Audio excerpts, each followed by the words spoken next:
हरे कृष्णा। मेरे channel divine कोमल में एक बार फिर से आपका स्वागत है। आशा करती हूँ आप भी अपने अपने स्थानों पर सकुशल होंगे, स्वस्थ होंगे। महात्मा बुद्ध दुनिया को अहिंसा, करुणा और संपूर्ण विश्व को शांति का संदेश देने के लिए जाने जाते हैं। महात्मा बुद्ध ने पूरी दुनिया को करुणा और सहिष्णुता के मार्ग के लिए प्रेरित किया।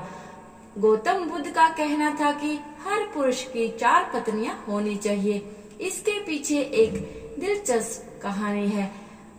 महात्मा बुद्ध के प्रारंभिक उपदेश वाले 32 आगम सूत्रों में से एक इस कहानी का जिक्र है। एक आदमी की 4 पत्नियां थी। प्राचीन भारत की सामाजिक व्यवस्था ऐसी थी कि जहां एक पुरुष कई पत्नियां रख सकता था।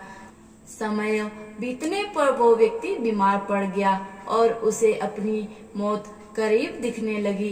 जीवन के अंत में वो बहुत अकेलापन महसूस करने लगा।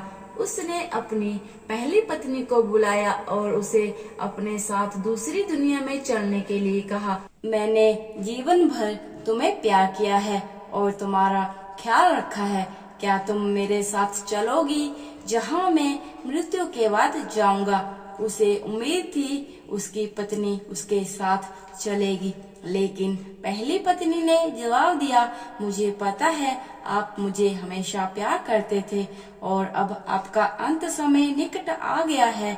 ऐसे में आपसे अलग होने का समय आ गया है।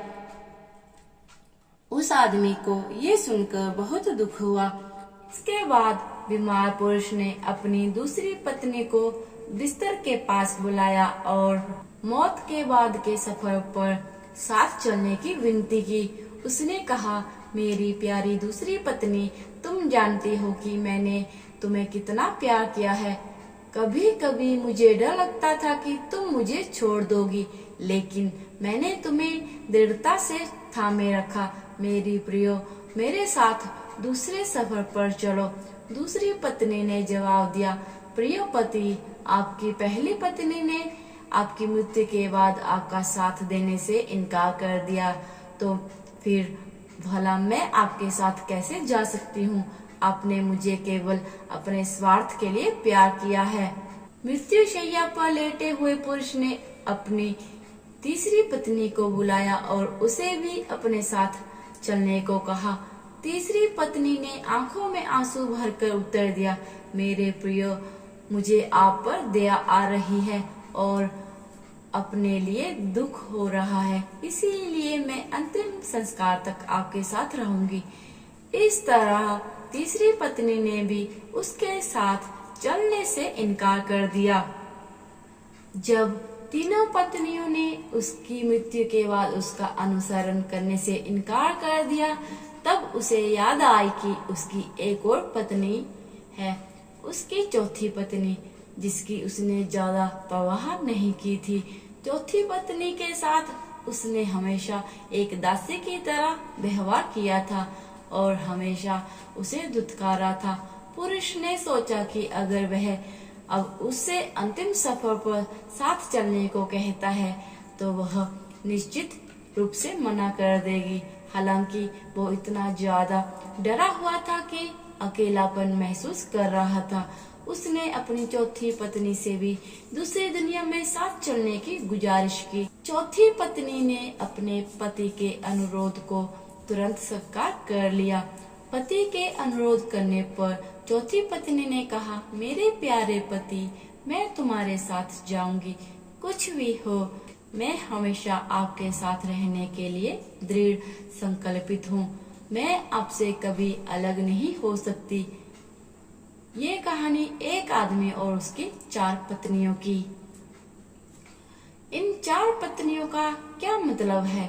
महात्मा बुद्ध ने अपनी कहानी समाप्त करते हुए कहा, प्रत्येक पुरुष और महिला की 4 पत्नियां या पति होते हैं और हर एक का खास मतलब होता है।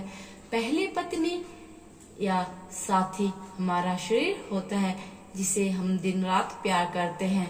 सुबह के समय हम अपना चेहरा धोते हैं, कपड़े और जूते पहनते हैं। हम अपने शरीर को भोजन देते हैं।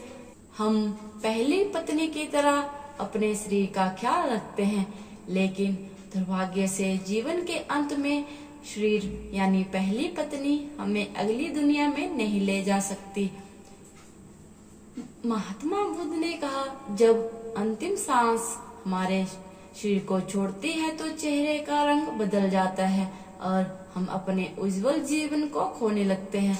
हमारे प्रियजन इकट्ठा होकर विलाप कर सकते हैं, लेकिन इसका कोई फायदा नहीं होता है। ऐसे समय में शरीर को अंतिम संस्कार के लिए एक खुले मैदान में रख दिया जाता है और सिर्फ सफेद राख बच जाती है। यही हमारे शरीर का गंतव्य है। तो दोस्तों, आज की ये कहानी आपको कैसी लगी? वीडियो पसंद आए तो चैनल को सब्सक्राइब कीजिएगा। हरे कृष्णा।